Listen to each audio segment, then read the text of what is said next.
होठ। ठीक है, हमारे होठों से अदा होते हैं जिसे हम कहते हैं हुरूफे शफविया। शफवी के माने हैं होठ, दो होठ। ठीक है, हुरूफे शफविया। होठों से 4 हुरूफ अदा होते हैं। ऊपर के 2 दांत जिनका नाम हमने क्या पढ़ा था, सनाया उलिया। ऊपर के 2 दांत नीचे वाले होठों की तली से लगे तो फा अदा होता है।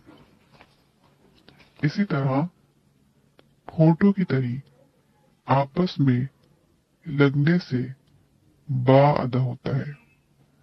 होठों की खुश्की आपस में मिले तो मीम अदा होता है। होठों की ना तमाम गोलाई से वाव।